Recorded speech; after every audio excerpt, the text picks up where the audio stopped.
Fly this helicopter and I'll marry you, CO laughed. The janitor's secret left her speechless. The hangar smelled like metal, oil and money. Not new money, old, institutional money. The kind that hummed in the walls, polished the concrete until it reflected the lights, and made people lower their voices without realizing why. At the center of it all stood Aurora Vail, CEO of Helios Dynamics, one of the fastest rising aerospace companies in the world. She was young. 32. Impossibly composed. The kind of woman whose heels clicked with intention, whose silence made grown men adjust their posture. Her tailored ivory blazer caught the hangar lights as she circled the newest prototype helicopter like a predator inspecting prey. $22 million. That's what the H-Valkyrie X9 was worth. Sleek carbon black body. Reinforced composite rotors. A next-generation hybrid autopilot system that had taken 4 years and 3 burned-out engineering teams to design. Phones were already out. Engineers, investors, junior execs. Everyone knew moments like this became clips. Quotes. Headlines. Aurora stopped beside the cockpit. And that's when she noticed him. The janitor. Late 30s.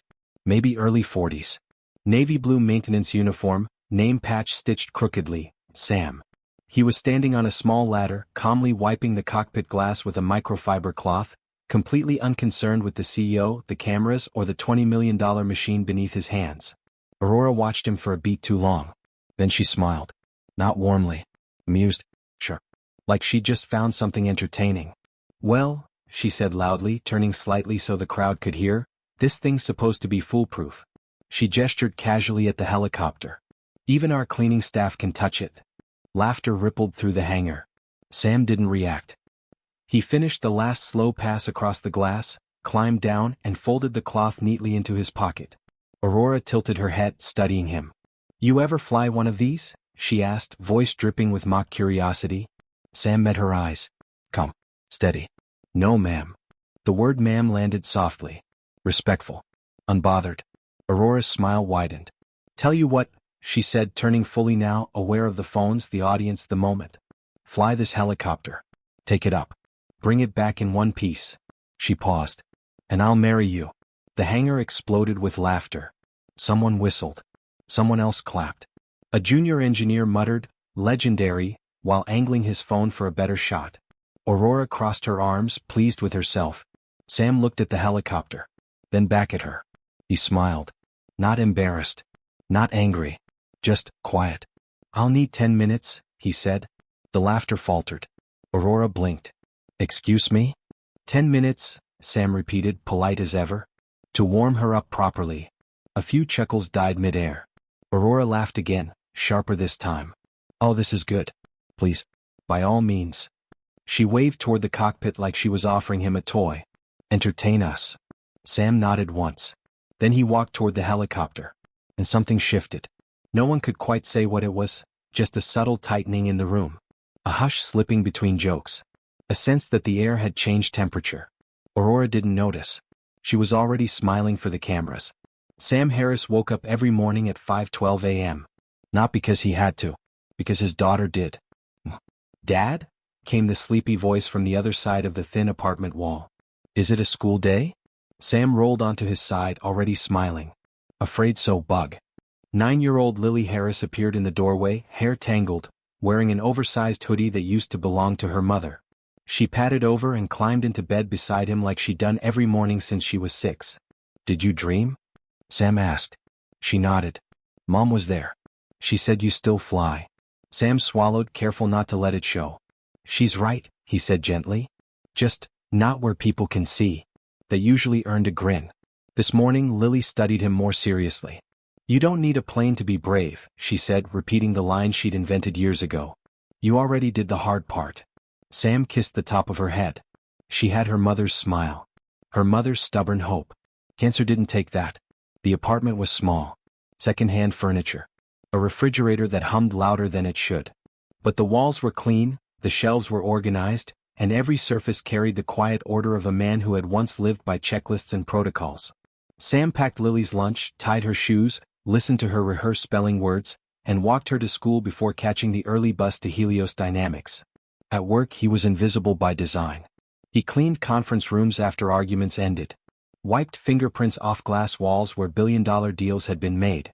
Empty trash cans filled with ideas that hadn't worked. No one asked him questions.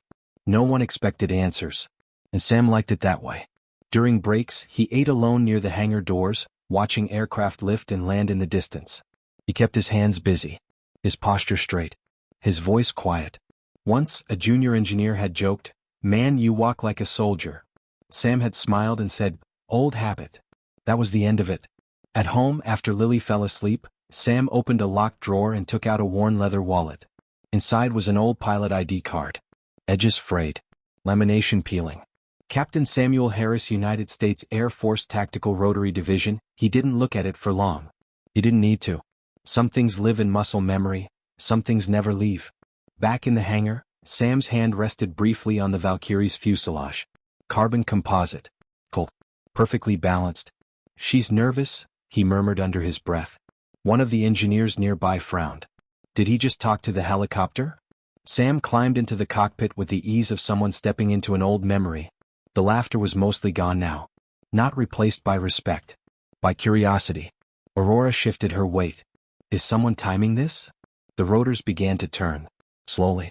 Steadily. Sam's hands moved across the controls with unhurried confidence, checking systems, listening, not just to the machine but to the way it responded. He adjusted the throttle. The helicopter hummed lower. Smoother. An older engineer whispered, "That's not how the startup sequence is written." Another replied quietly, "That's how you do it if you don't want to stress the bearings." Aurora's smile stiffened. The Valkyrie lifted an inch off the ground. Then two. Then it hovered, perfectly still. No wobble. No overcorrection. Just balance. Silence crept through the hangar like a held breath. Sam eased the helicopter forward, banking slightly, testing response curves the engineers had only simulated. Outside, the sun broke through the clouds. Aurora lowered her phone. Her laugh never came. Subscribe to the channel. Because in next part, the real test begins. And not everyone is ready for what happens next. The first thing everyone noticed wasn't the altitude. It was the stillness. The Valkyrie X-9 hovered 10 feet above the hangar floor like it was suspended by invisible hands. No jitter. No drift. The rotors cut clean arcs through the air, balanced so perfectly that the sound settled into a low, controlled hum. Not loud. Confident. Aurora Vale felt her chest tighten.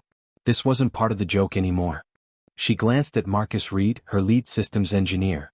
He was staring at the telemetry screen with the expression of a man watching his own assumptions collapse in real time. "That hover stability," Marcus murmured. "It shouldn't be able to do that yet." Another engineer leaned in. "He hasn't even engaged full autopilot." Aurora snapped, "What do you mean hasn't?" Marcus swallowed. "I mean, he's flying her manually." A nervous laugh bubbled up from someone in the back. "That's not funny." No one joined in. Sam's voice came through the hangar speakers, calm and unhurried. "Request permission to exit hangar airspace." Aurora hesitated. This was supposed to be contained. Controlled. A spectacle that ended with embarrassment and security escorting a janitor out. But now, Miss Vale? Marcus asked quietly. "We should abort." This wasn't approved. Sam added gently, "If there's an issue, say the word. I'll set her down." There was no pressure in his voice. No challenge. Just readiness. Aurora felt something unfamiliar crawl up her spine. Doubt. She straightened her shoulders. Cameras were still rolling. Investors were watching. Backing down now would mean admitting, "No," she said sharply. "Proceed." Marcus closed his eyes. "Permission granted," Aurora added louder. "Take her up." Sam acknowledged with a single, calm, copy. The Valkyrie rose. 20 feet. 50. 100. The hangar doors slid open and sunlight poured in as the helicopter moved forward, crossing the threshold from safety into open sky. Outside, the test facility stretched across miles of restricted airspace. Runways. Towers. Observers. Every movement was being logged. Sam climbed smoothly, angling toward the designated test altitude. At 300 feet, the Valkyrie banked gently left. Aurora exhaled, unaware she'd been holding her breath. Then, "Sam?" came Marcus's tight voice over comms. "Telemetry spike on channel 4. Sam glanced at the panel. "I see it." "That's the autopilot feedback loop," another engineer said, panic creeping in. "If it desyncs." "I know," Sam replied. He reached forward and toggled a switch. Nothing happened. Marcus's face drained of color. Manual override isn't responding. A beat. Then Sam said almost conversationally, "All right. Let's talk." Aurora stepped closer to the screens. "What do you mean let's talk?" "I mean," Sam said, "your override is too polite." Silence. Marcus frowned. "Too polite. You built it to wait," Sam explained. "It asks for consensus from 3 systems before it acts. That's great in theory. In practice, the Valkyrie shuddered. Not violently. Just enough." An engineer gasped. "She's fighting herself." Sam's voice didn't change. "Exactly. She doesn't trust herself yet." Aurora felt cold. "Sam," she said slowly, "can you land?" "Yes." "Then do it." "Not yet." Her head snapped up. "What?" "If I land now," Sam said, "you'll fix the symptom, not the cause." Marcus shook his head. "This is insane. He's risking the entire aircraft." Sam cut in gently. "Marcus, look at your own data. She's stable for now. But you won't get another chance like this." Another tremor rippled through the Valkyrie. Aurora's voice cracked. "Sam." For the first time he sounded serious. "I need altitude." "Why?" "Because fear makes people rush," he said.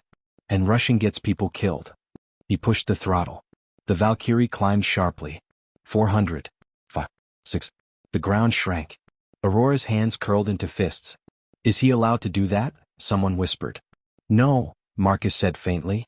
"But he knows exactly what he's doing." Sam rolled the helicopter into a controlled arc, deliberately stressing the feedback loop. The warning light flashed red. An alarm began to chirp. Aurora felt her heart slam against her ribs. "Sam, listen to it," he said. "That sound? That's hesitation." He flipped a hidden toggle sequence. The alarm cut out. The Valkyrie steadied. Every engineer froze. Marcus stared at the screen. "He bypassed the loop." "How?" Aurora demanded. Marcus laughed weakly. "He didn't bypass it. He convinced it." Sam's voice softened. "You built something beautiful. You just didn't teach it how to be brave." Aurora swallowed hard. For the first time in her career, she wasn't the smartest person in the room. And somehow, that didn't feel threatening. It felt relieving. The Valkyrie X9 moved like it was alive now. Not just flying, listening. Sam guided her through maneuvers no one had scheduled. A steep climb. A sudden drop. A tight lateral roll that made even veteran engineers grip the railings. No alarms. No hesitation. Just response. The helicopter sliced through the sky with precision that bordered on artistry. Each movement flowed into the next, smooth as breath. Down below, the test crew had gone silent. Phones were still up. But no one was laughing. Aurora watched the live feed pulse racing, not with fear now but awe. Sam brought the Valkyrie low, skimming the edge of the test field before pulling up sharply, rotors biting clean air as the craft obeyed without protest. "Those aren't test patterns," Marcus whispered. "No," another engineer agreed. "Those are combat evasions." Aurora turned slowly. "Combat?" Marcus nodded, eyes never leaving the screen. "You don't fly like that unless you've had missiles lock onto you." Sam's voice came through again. "She handles stress well," he said. "Better than most people." Aurora laughed once, breathless, disbelieving. "Who are you?" He didn't answer. He didn't need to. Sam guided the Valkyrie back toward the hangar, lowering altitude with surgical care. As the skids touched down, they barely made a sound. The rotors slowed. Wind settled. Silence fell, heavy, complete, reverent. Sam powered down the systems and sat for a moment, hands resting lightly on the controls. Then he stepped out. No bow. No grin. Just a man walking across concrete toward a woman who had underestimated him. Aurora didn't move. Didn't speak. She just stared. Finally, quietly, she said, "You could have crashed." Sam met her gaze. "So could you." The words weren't cruel. Just true. The crowd seemed to exhale all at once. Aurora swallowed. "Why didn't you say anything?" Sam considered her. "Because," he said gently, "you didn't ask." He reached into his pocket and pulled out his old wallet. Not dramatically. Just naturally. He placed the worn ID card into her open hand. Aurora looked down. Read it once. Then again. Her breath left her in a rush. "Lieutenant," she stopped. "Captain?" "Former," Sam said. "I got promoted after my last deployment. Never got used to it." Marcus stepped forward, eyes wide. "You're that Harris." Sam nodded. "The one who trained the 14th Tactical Wing?" And the seventh, Sam added mildly. Marcus let out a shaky laugh. You taught my instructor. Aurora's vision blurred. You've been cleaning our floors? She whispered. Yes. And you? Her voice broke. You trusted us with this? Sam smiled, soft and almost amused. You built her. I just listened. Aurora closed her fingers around the card like it was fragile. I'm sorry, she said. It wasn't a performance. It was small. Ernest, I didn't see you. Sam shrugged lightly. Most people don't. That's okay. No, she said firmly. It's not. She looked around at the stunned faces. It stops being okay now. Sam tilted his head. That sounds like a promise. It is. Their eyes held for a moment longer than necessary. Something unspoken passed between them. Respect. Curiosity. A beginning. Subscribe to the channel. Because in next part, the truth goes public, the world reacts, and the most important landing isn't the helicopter. It's where Sam finally belongs. The silence after the landing wasn't empty. It was full. Full of swallowed laughter. Full of recalculated assumptions. Full of people realizing, too late, that they'd been speaking to a man who never needed to raise his voice to be heard. Aurora Vale still held Sam Harris's old military ID card between her fingers. The edges were soft, worn smooth by time and touch. It wasn't flashy. No gold embossing.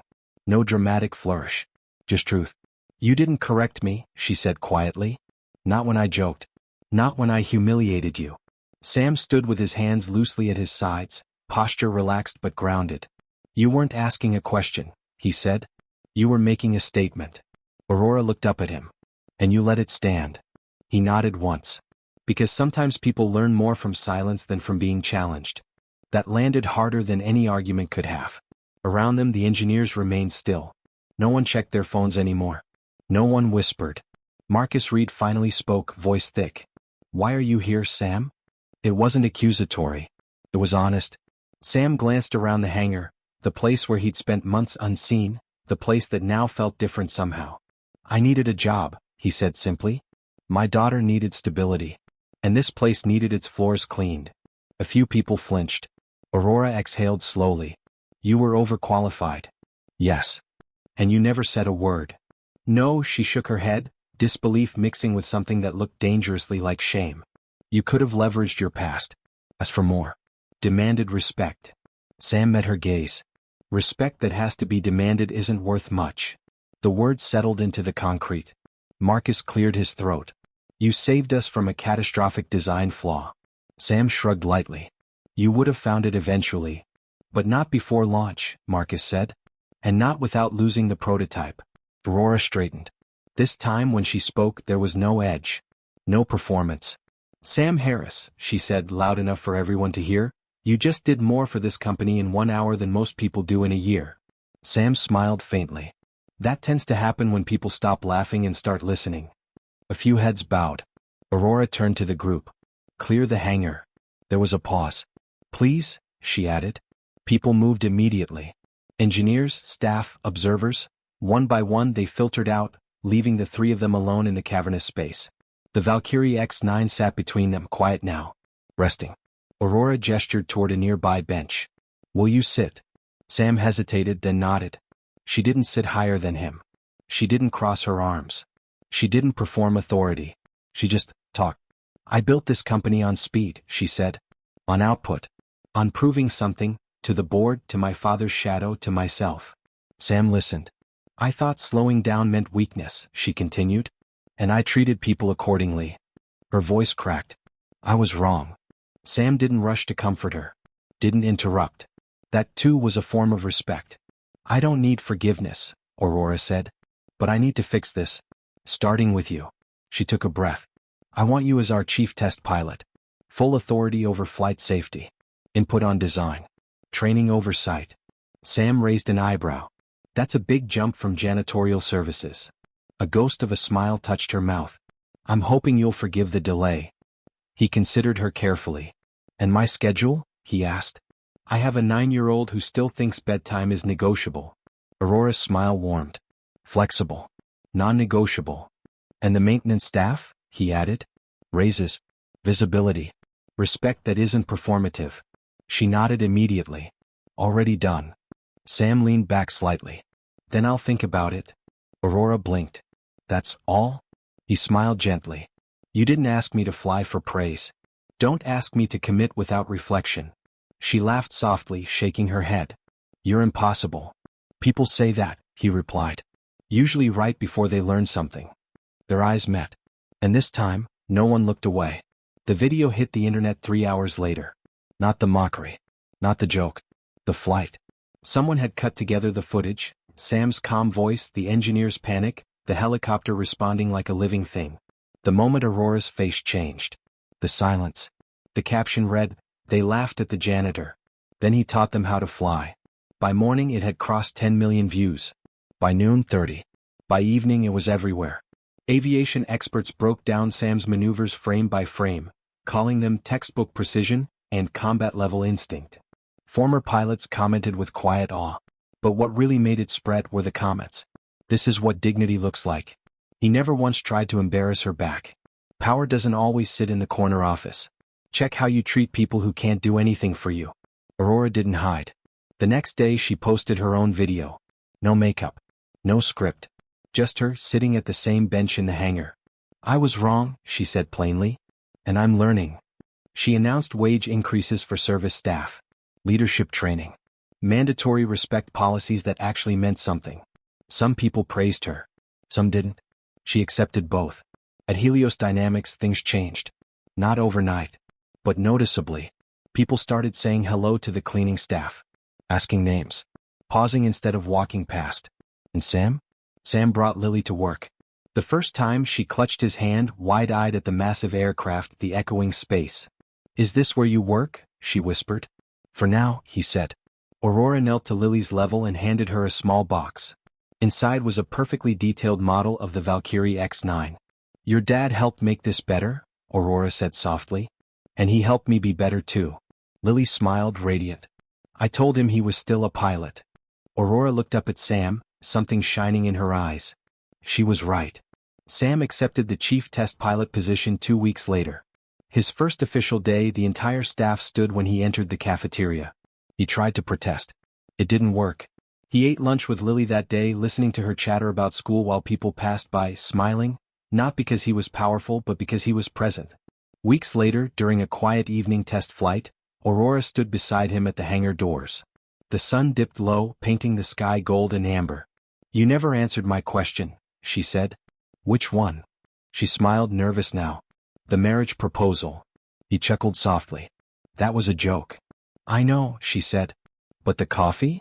He looked at her, really looked. At first, he said slowly, I thought you were someone who needed to win. And now? I think you're someone who wants to learn. She nodded. Is that enough? He smiled. It's a start. The Valkyrie lifted into the sunset, rotors catching the light, Lily watching from the doorway with a hand over her eyes. Sam Harris flew, not to prove anything, not to impress, but because it was who he was. And this time, everyone saw him. If this story made you feel safe, if it reminded you that quiet people often carry the loudest strength, if you believe respect should never depend on a uniform, subscribe. Because stories like this aren't about flying helicopters. They're about finally being seen. And that's a landing worth making.